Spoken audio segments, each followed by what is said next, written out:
Welcome to the Business Blast Podcast. I'm your host, Tyler Wagner. This episode is brought to you by Authors Unite. Authors Unite provides you with the support you need to finish your book. Best part is, after you finish your book, they take care of the entire publishing and marketing process 100% for you. So, if you want to become a successful author, make sure to check out authorsunite.com. Now, let's jump into the episode.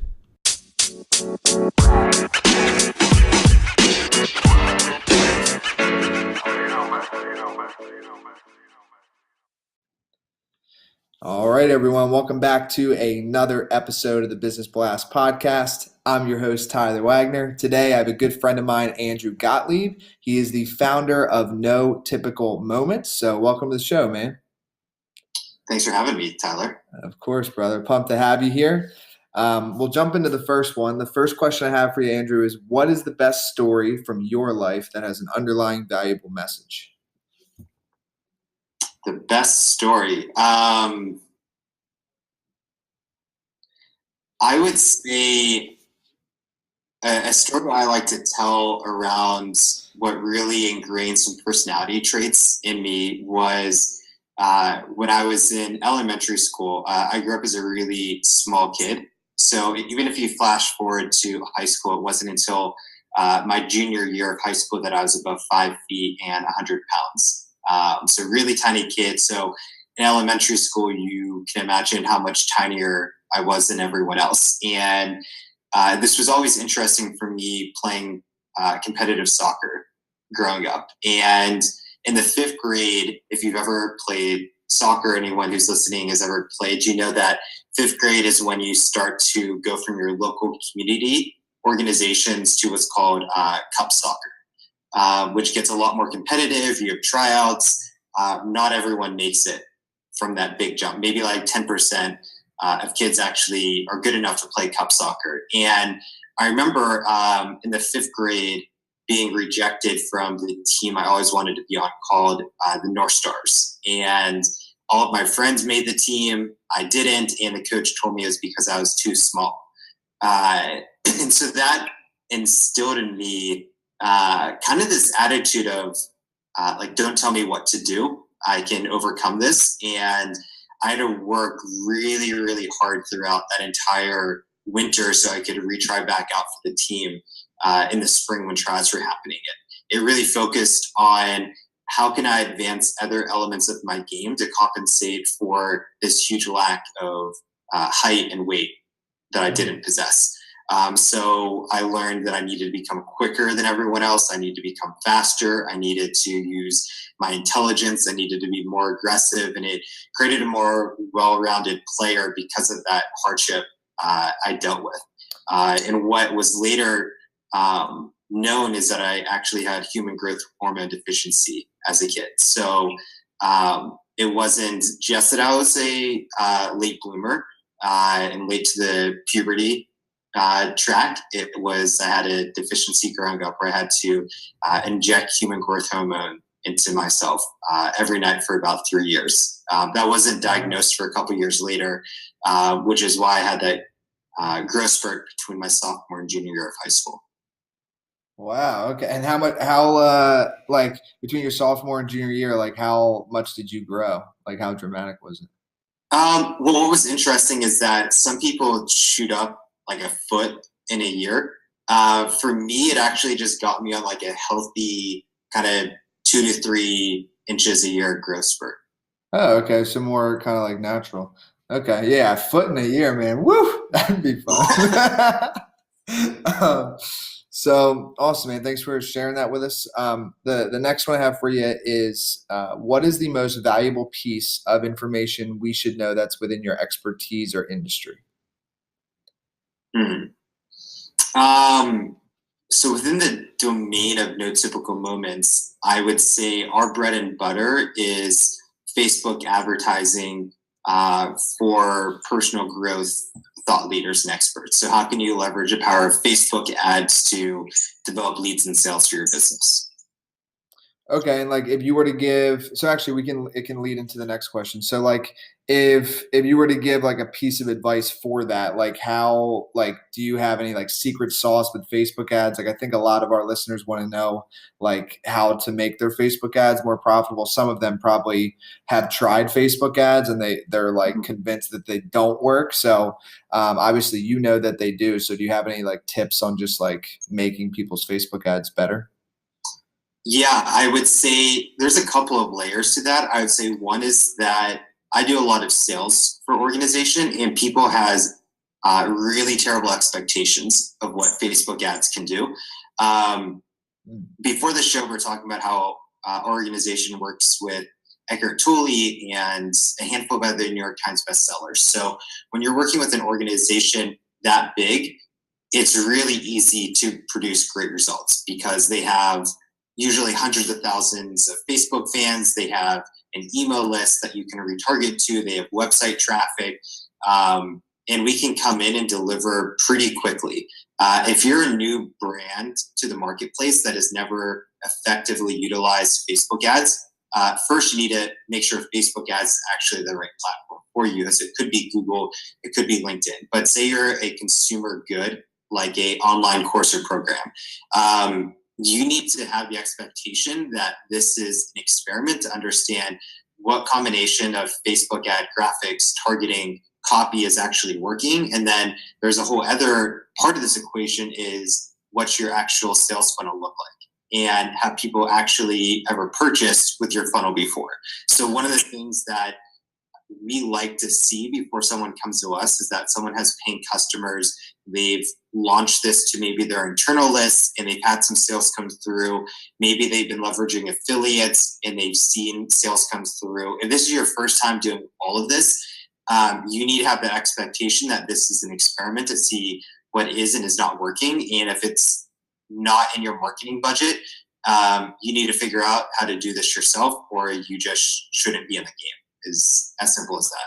Yeah, man, dude, that's really good advice. A lot. I've not really heard it be said like that. So you know, until you have, so just to kind of sum that up, like until you have like a brand that, and I don't know if you could put a number to it, like 10,000 followers, 100,000 followers, but until you just have, let's say, an established brand, it's pretty much an experiment. Is kind of what you're saying.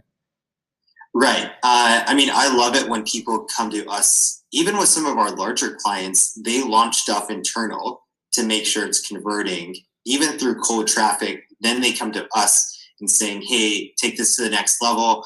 I'm the marketing manager. I have 10 other things on my plate. I can't handle this. So I would say if you can run this yourself and test it, then come to an agency.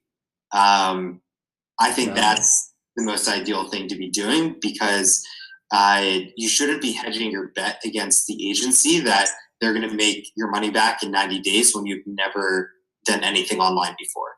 And I think it goes as well to the small business owner.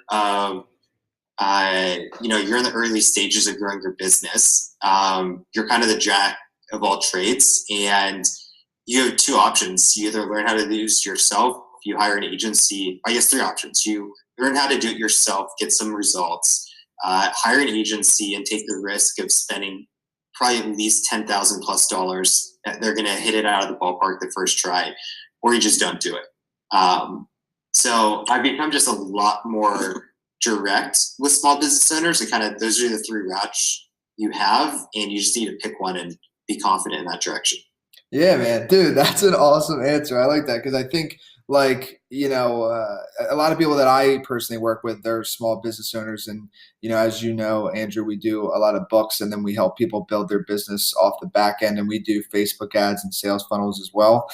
But like, I think a lot of people see like these sort of results online where it's like somebody put in like 20 grand and got 100 grand or something back. And like, and these are, like that can happen, but it's kind of an outlier. Like what I see more typically happening is like more like a break even. If you're not, maybe a big brand's different. but it's more like a break even for a while, or maybe actually a loss in the beginning. And then after that time period of like 3, 4, maybe 5 months or something, and all that testing, then starts to come a nice ROI once you've tweaked the ads, the funnel, and you see what's working and what's not. But it's like, even if you break even, you still probably grew your email list by a few thousand, So it's like, still, that's like winning. Would you say like breaking even is kind of like winning in the game?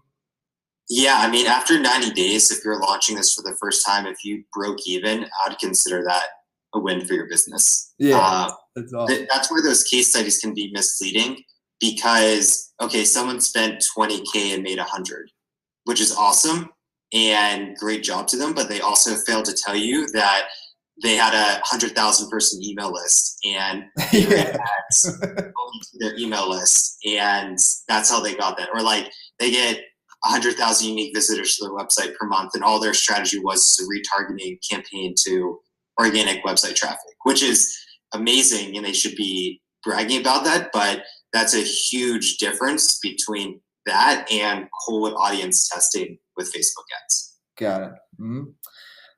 So yeah, thanks for diving deeper in that one. The next one I have for you is, if you could give your younger self one piece of advice, what would that be? How young? 2 years old. I guess that's a good question. I've never had somebody ask that back to me on the podcast. I'd say, like, maybe at a time when you were actually, let's go like college. Like, was there a chance, because you kind of told us earlier in the show, about the soccer game and things of that nature, but was there a point when maybe you were going to college, or you were unclear about your career, and then like how no typical moment started? Was there ever a point with like work that you were like maybe not like satisfied and you were struggling or something? Yeah, totally. So I'll go back to then my night. I would have been 19. So after my sophomore year of college, I went to New York City and interned on Wall Street, because I was really set that I was going to be a big shot investment banker in New York City. And if I could give that 19-year-old self advice over that summer, it would be, find something you care about, and you won't need the outlet of staying up till 5 a.m. every Friday and Saturday night in your life. Got it. Like an example, then this past weekend, I was in bed by 9 o'clock on Friday and Saturday night. Nice. No joke. Maybe 10 o'clock Friday night. And part of that is that I had a super exhausting week, and I needed to recoup so I could come out like fire on Monday morning. Mm-hmm. And I think if you care that much about what you're doing, you'll be more willing to use the weekends as a point of more rest and recovery, and spend time with your friends and regroup, versus like, I need to binge drink until 5 o'clock in the morning. Yeah, man, I agree. And it's interesting with me. I'm similar to you now. Like, all my friends down here in Miami, they make fun of me but I get up so early. Like, I get up at like 5 typically. So like, Yeah. it's just, even for me, it's like a day thing. Like, by the time like 8 or 9 o'clock at night hits, like, I'm yawning pretty hard. Like, but I like the mornings better than the nights. And that was not like, back in college for me, that was not the case. Like, the mornings, I didn't even hold them to any sort of importance, So I watched a good interview this weekend with Kobe Bryant. He was on The School of Greatness with Lewis Howes. Yeah. And he calls it the Mamba mentality. It was really good. Even today, he still gets up at 4 a.m. to work out. 4 is another level, man. I'm trying. It's next level. But it was interesting. He was talking a lot about in his playing days of he would actually test his younger teammates, and he'd be like, "Oh yeah, go out and party. Like, I'll come with you." I don't know if he was drinking or whatnot. And then the next morning, 4 a.m., he'd be knocking on their hotel door and be like, "All right, I hung out with you last night. now it's time to hang out with me. We're hitting up the gym. And he said that kicked it out of all the young people on his team's system. Like, they just didn't party any longer because they knew if they did, they had to get up at 4 a.m. with Kobe and train. Dude, I'm actually gonna use that with my friends now because they always want me to like come out with them, and I'm just so tired. Like, I'm like, dude, Yeah. I will not even be fun if I come out with you. Like, trust me, like it's not a good idea. So, but I will. Next time I'm gonna go out with them, I'm like, then you can get up at 5 a.m. on Saturday with me, okay? And then we'll cut that real quick. That's awesome, man. So kind of with what your story was there leading into this next one. So in your opinion, what is the key to happiness? Good question. I would say, can I give a couple? Yeah, dude, give them all, man. And I know being with that Encinitas, like I love getting answers from people that live in that area because I feel like, when I was there with you, like that, it's kind of a pretty big topic there. Mm-hmm. Somewhat. I would say it's a couple of things that are key to happiness. I know it sounds super cheesy, but being happy now, not delaying that happiness. I would say having a well-rounded life, that your happiness isn't just work. When you're looking at your friendships, relationships, health and wellness, a very holistic view of how many different dimensions of my life are moving forward simultaneously. But I would say definitely having fun, which doesn't mean like you're slacking, you're not taking stuff seriously. Like, you find enjoyment in just the mundane day-to-day stuff. Because I think I had that expectation in college, and I think it was amplified by all the alcohol of like, when you're drinking all the time on the weekends, it's like your life is a roller coaster like this. And I think as you start to progress, it's like you're doing the same thing almost every single day, whether you like it or not. Like, you have a lot of joy and excitement in it. And can you like just go steadily over time? And I've realized life is a lot more like steadiness, like day over day practice, versus like this shot up and this shot down. It's like that happens, but it's a lot steadier progress, and finding joy in building that building that wall one brick at a time. Yeah, I agree. And maybe tell me if I'm wrong, but for me, I think kind of and similar to what you're saying, like I found of like blending it kind of together, whereas, it's not to say that like a 9 to 5, you can't like be happy. Like, you definitely can, but in the way it was for me, like when it was school and I actually, to be honest, I never really did a 9 to 5, but like if it was that way, I could just see myself like going through the motions, and then the release would be the drinking or whatever on the weekend. Whereas what I've tried to create for myself, and it's kind of a never ending game, which is kind of what makes it fun, is like I try to make work as fun as possible so that I don't really almost notice the difference. Like the podcast to me, I mean, I do the podcast like it's free, like I like to do it. Yeah, I would do it if it wasn't benefiting me. Like I just like it. So I don't know. I think it's like building that, like the goal shouldn't always be with business, just like how big can it grow? I think it's also like how much fun can you have? And if you can combine those two things, I think that can lead to a lot of happiness because, I don't know what percentage it is, but like 1/3 of your life is sleep, 1/3 is work. And then I guess the other 1/3 is whatever you want it to be, more work.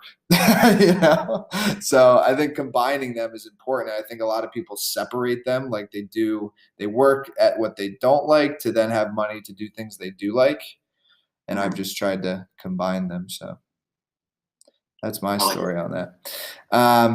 So I'm excited for your answer on this one because I know that you've read a lot of books. So what is the best book that you've read, and what was the number one thing you learned from it? Way of the Peaceful Warrior by Dan Millman. So that's how the name of No Typical Moments was created. So in the book, the mentor says to his mentee, go sit in the car and don't come back until you can tell me what the meaning of life is. So he comes back with all these, and then eventually he says, life has no ordinary moment. And that really hit me. I was reading this in the middle of college as to, like, we've been talking about how happiness a lot of times is found on the weekend. And how could I find happiness sorry, I think I'm going to sneeze. No, go ahead. You're allowed. That, and it just wasn't coming. I just needed to like share it, and now it's not. Back to the serious note on that. So how can you find happiness at 8 a.m. on a Monday morning? And that whole thought process and my first dose into mindfulness is what eventually led to the creation of No Typical Moments. That is awesome. Yeah, dude, you didn't have any hesitation. Normally when I ask people that question, it is either actually one or the other. Either like they're like right away, or they are like, dude, there's no way I could pick one book. So obviously that book, like, that's the business you run. So that's awesome. I did not know that that's what impacted you to name your company. So very cool, man. Yeah. So the next one is, what is your favorite quote and why?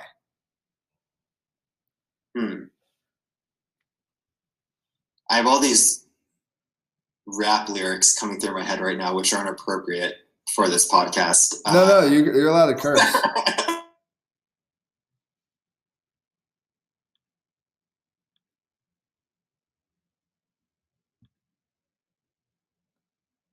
Ordinary moments. Oh, sorry, we lost you for a second there, Andrew. What was it?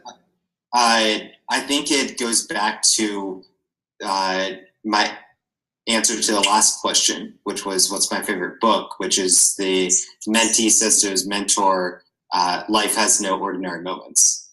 Okay, and that's your favorite quote. Gotcha. And if you were, actually, we won't do it. I was going to say, if you were to share one of those rap ones. That's I don't want to mess up your iTunes. I gotcha. Rating where you have to change our episode to as like the E next to it. Yeah, no worries. Dude, it was awesome having you on. The last question I have for you before we let you go is, where's the best place for people to find and or connect with you online? Facebook is Andrew Gottlieb. I think my profile name's facebook.com/Andrew L. Gottlieb. If you want to shoot me an email, it's andrew@notypicalmoments.co, not .com. And our website is notypicalmoments.com. If you wanted to learn more about our agency side of things, notypicalmoments.com. We have some online training we're debuting related to what we do for our clients, and you can go to theschoolforhumanity.com and you'll see a tab called training, and you can click there and learn more. Awesome, brother. Thanks again for jumping on. Thank you. The podcast you just heard was published with Anchor. Got something you want to say to the creator of this show? Send them a voice message using the Anchor app, free for iOS and Android.